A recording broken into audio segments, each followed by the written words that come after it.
I want y'all to be encouraged on this message and know that when your light is shining, there's a possibility, and it will happen from time to time, where you will attract the snakes. You will, and for this particular message, I'm talking about to those who are working on their ministries, those who are building their ministries. And it's important that you know those who labor amongst you, because if you connect with a ministry that is perverted, a ministry where the foundation, which lies in the leaders, are shaken, then that can also affect how people view your ministries. So be careful to any and everybody that runs up to you that want to do ministry with you. Try to get an idea of what that person's ministry is like. There are some people, they only want to connect with you because their ministries aren't growing. There are some people that only want to tag team with you because they're not doing what they're supposed to do, but because you're doing things right, now they want traction from what you bring to ministry. I'm sharing this experience with you because one of the things that I've done, I don't want to say it's a mistake, because sometimes what we think are mistakes actually leads us to our purpose. And I did have something like that happen where I was working with someone, I want to say almost a year ago. I was working with someone almost a year ago, and I had to sever my connections because her heart was not on the things of God. Her heart was not functioning with integrity. And what happened was, too, when I came across the person, I didn't know the person like that. And in my spirit, I just felt like something was off about this person. But because I was looking at the outer presentation at first, I was like, you know what? I'm going to give this person a chance. And I'm not saying that you shouldn't give people a chance, but when your discernment goes up, it means you got to proceed with caution and do not get overly involved with that person.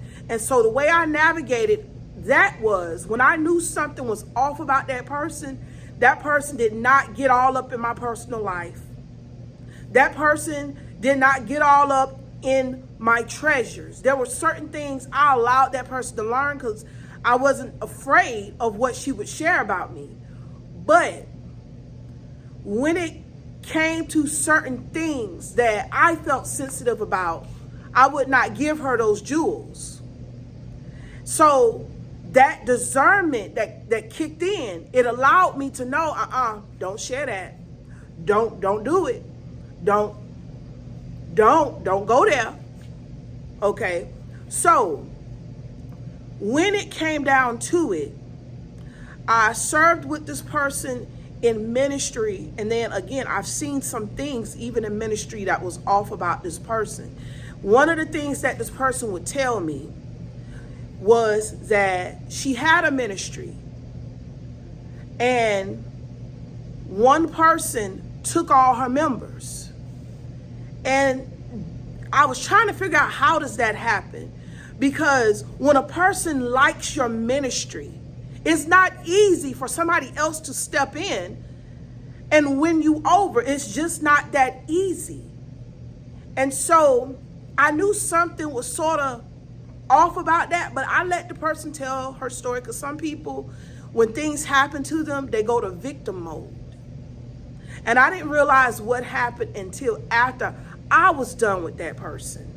And the bottom line was, what ended the ministry relationship that I had with this person, in other words, this partnership in ministry, was that the person lacked morals and values. And it got to the point that the person started to become blatantly disrespectful towards me in front of others at that.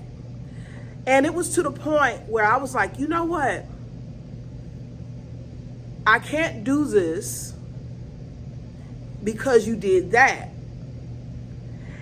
let me go on a hiatus and figure out what's my next steps. And so I went on a hiatus. It gave me time to reflect. And then I realized during that hiatus that if I go back to this person's ministry, I'm always going to be in the fear that this person is going to keep doing things to me that I don't like over and over again. And here's the thing. It's not that the person did not know about the things that I did not like that she was doing. She was doing the things on purpose. And then I will include this. There was another person present that she would do it in front of to make him feel comfortable. So it was also another guy that was trying to be a part of the ministry because both of them were living in error. Both of them were living in error, and I noticed that there's a pattern of looking for someone with potential, with traction to leech onto so that people can see them. And it's never going to work that way if they don't get their foundation right with God. That's why they're not pulling people into ministry. That's why they're always looking for other ministries to hang on to or anybody that can reel in souls just so that people can see them. And I'm telling you, those of y'all that are walking the straight and narrow path, be careful of people that are leeching off of what you are building just so that they can shine. And I'm going to tell you like this, you know what the saddest part about this is? The saddest part about this is these were people that was supposed to be in church for years, that's higher up on, that's supposed to be higher up, you know. And I say supposed to be because when a person don't walk worthy of their calling, then it makes you question whether God even called them at all. So they were higher up in ministry than me. And they wanted to connect with other people's ministries again so people can notice them and so that they can preach in somebody's pulpit so that they can have attention. But at the end of the day, I politely sent in my resignation letter. This is something I wish that, you know, I've done with another ministry, but you know, you live and grow. But when I sent in my resignation letter, I wasn't nasty. I was direct. It went along the lines of, thank you for allowing me to collaborate with you in ministry. As a result of my hiatus, I find it that it's best that I move forward in ministry and allow you to go about ministry in a way where I will not get in your way. Because further down the line, I do see myself getting hurt. Thank you for introducing me to certain people as well, as they are wonderful people. And so at the end of the day, I did my due diligence to leave in peace.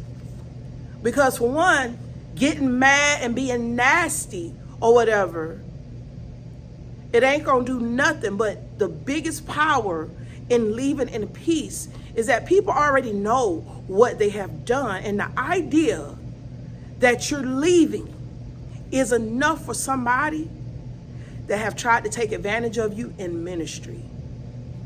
So I want y'all to know that the stuff that y'all go through with building y'all ministry, trying to figure out who is a good collaborator in ministry, is all a part of the journey to build your character and to build your foundation from which your ministry stands on. And it's super important, once again, to know those who labor amongst you. Because if you're connected to a crooked ministry, then everybody else is going to look at you like, well, what's about your ministry or you that's crooked? What's in your ministry that do not see this problem there?